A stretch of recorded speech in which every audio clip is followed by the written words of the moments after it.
Hello everyone, I'm Dr. Surabhi Gupta, your pediatrician.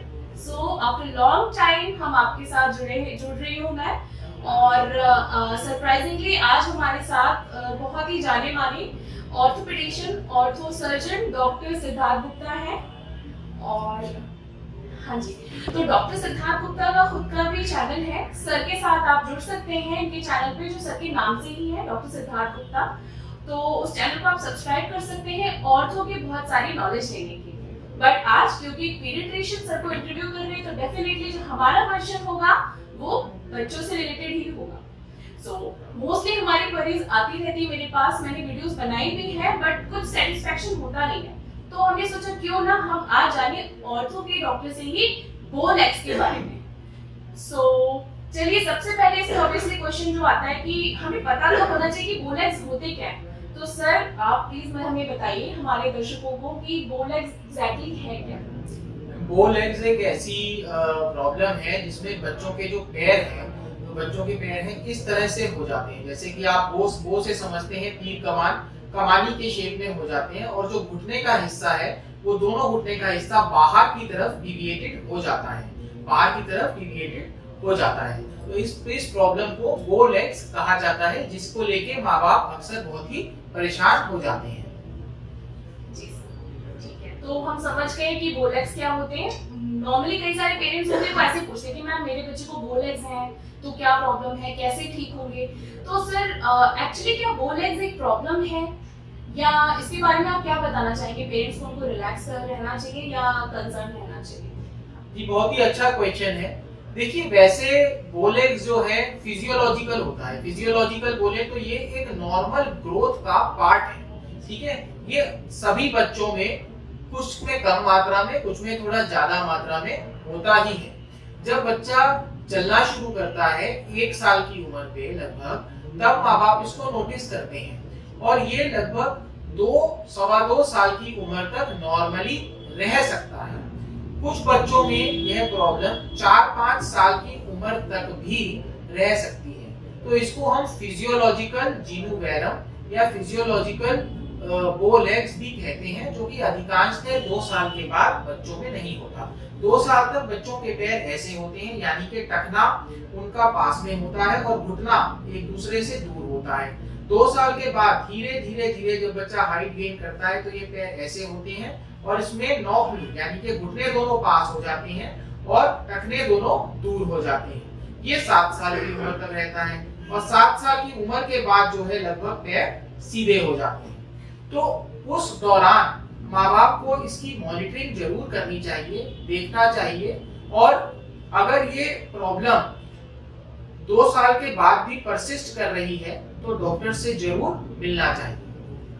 Sir मैं next इसी question पे आने वाली थी कि एक्चुअली देखिए हम जान रहे हैं कि फिजियोलॉजिकल है तो मोस्ट ऑफ द बेबीज में ये होगा, तो हमें बस ऑब्जर्व करना है। लेकिन ये कब वो क्रिटिकल पॉइंट है कि हमें कंसर्न होना चाहिए कि नहीं ये बो लेग्स थोड़ा सा सीरियस है, हमें डॉक्टर से मिलने की जरूरत है। तो when to meet a doctor sir. हाँ जी, तो जब मान लीजिए बो लेग्स के साथ बच्चे को अन्य प्रॉब्लम्स, जैसे कि उसकी ग्रोथ में आप प्रॉब्लम्स देखते हैं, उसकी हाइट अन्य बच्चों से, उसके साथ के उम्र के बच्चों से कम है या उसका वजन प्रॉपर नहीं है जितना कि होना चाहिए, जैसे कि आपके पास न्यूट्रिशन चार्ट्स होते हैं जो आप पीडियाट्रिशियन यूज करते ही हैं, उसके हिसाब से उसका वेट जो है वो ठीक नहीं पड़ रहा है या फिर उसमें कुपोषण यानी कि मेल न्यूट्रिशन का वो शिकार है। इस तरह के अगर उसमें साइंस आते हैं, उसका हाइट और वेट प्रॉपरली नहीं बढ़ रहा है, उसके दांत समय पर नहीं निकल रहे हैं, तो इसका मतलब बच्चा रिकेट्स नाम की प्रॉब्लम यानी कि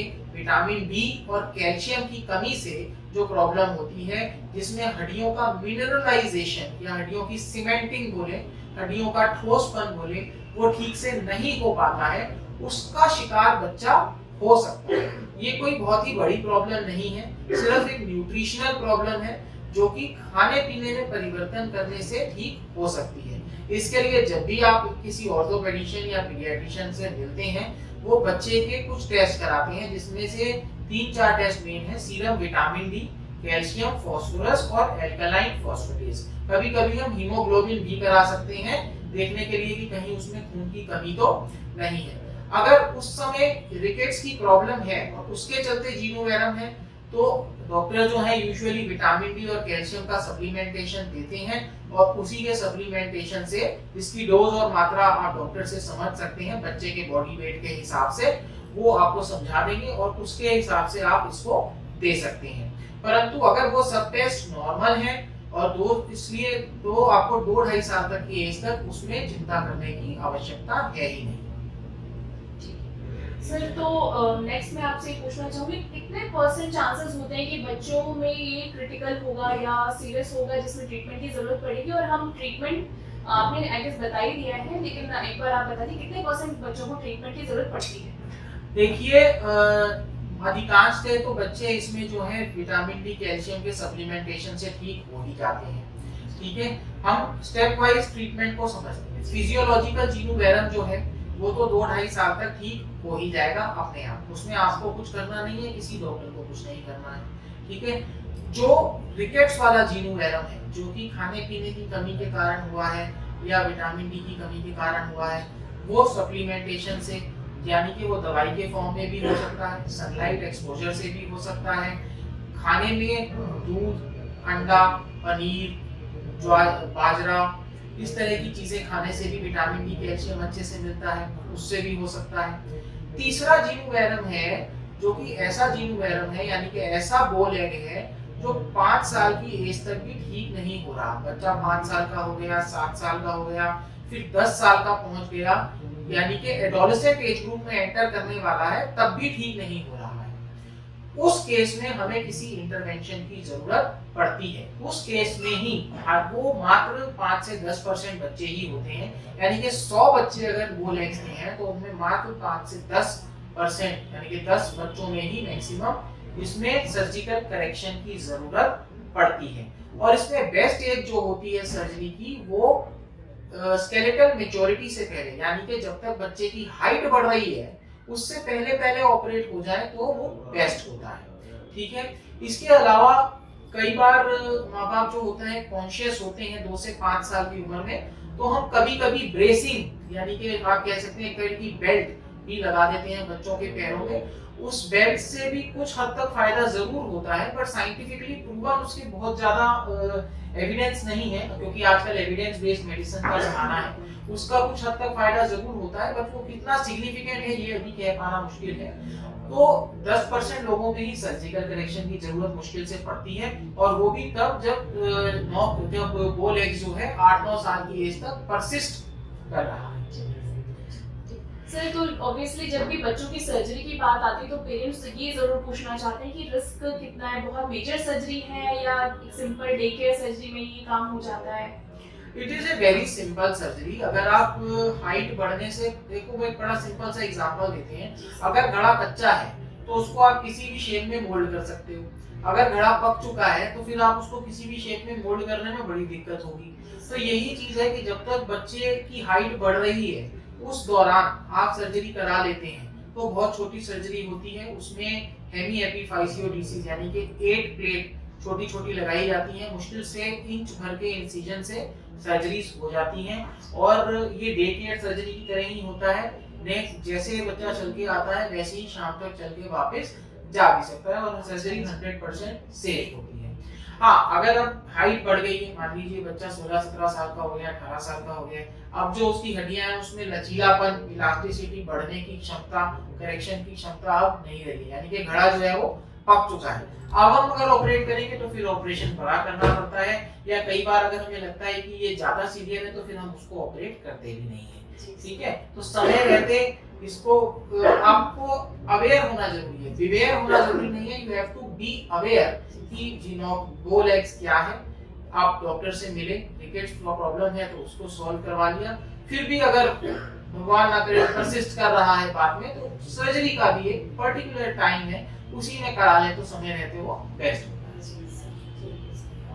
तो ऑब्वियसली अब हमारे व्यूअर्स को पता चल गया होगा कि बोल एग्स क्या है, and most of the time आपको चिंता करने की जरूरत नहीं है, बस बच्चे के खाने पीने का ध्यान देना है, और आगे चल करके किस लेवल पे आपको कंसर्न होना है वो भी डॉक्टर साहब ने बता दिया है, और ट्रीटमेंट के क्या लेवल है वो भी आपको डॉक्टर साहब ने बता दिया। तो हम इससे बच कैसे सकते हैं, वो उसके बारे में एक बार सर से थोड़ा सा और रुझान ले लेते हैं, फिर कुछ बचे हुए पॉइंट्स जो है जो पीडियाट्रिशियन को कवर करने होते हैं वो मैं लास्ट में आपको जरूर बताऊंगी। बचने का देखिए यही उपाय है कि माँ बाप जो है आजकल जैसे हम बच्चों में देखते हैं कि बचपन से ही जो है कोका कोला कोल्ड ड्रिंक हो गई, आई मीन एरेटेड ड्रिंक्स हो गए, जंक फूड हो गया, चाय कॉफी, इस तरह की जो आदतें हैं बच्चों में थोड़ा बचपन से ही डेवलप होने लगती है। अब इससे क्या होता है कि बच्चा जब जंक फूड ज्यादा खाता है तो डेफिनेटली सी बात है कि भाई वो जो हेल्दी चीजें हैं वो उनको कम खाएगा।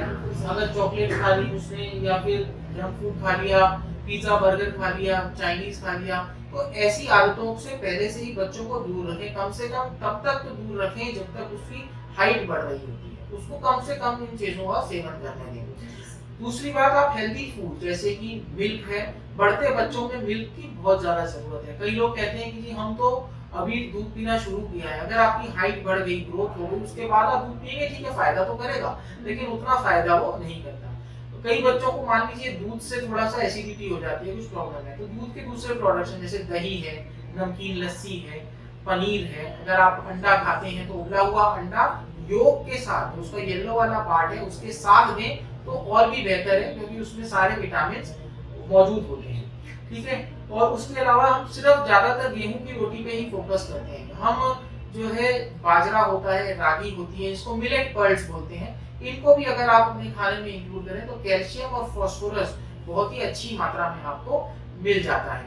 दूसरा, आजकल बच्चों में आउटडोर गेम्स खेलने की जो प्रवृत्ति है वो कम है। ज्यादातर बच्चे मोबाइल पे या कंप्यूटर पे या प्ले स्टेशन पे गेम्स खेलना पसंद करते हैं। तो बच्चों को कम से कम आधे 1 घंटे हल्की धूप में खेलने के लिए बाहर जरूर भेजें, क्योंकि धूप विटामिन डी का एक बड़ा अच्छा सोर्स है, और खेलने से वैसे भी बोन की कैल्शियम की डिमांड बढ़ती है, तो उसमें मिनरलाइजेशन अच्छा होता है।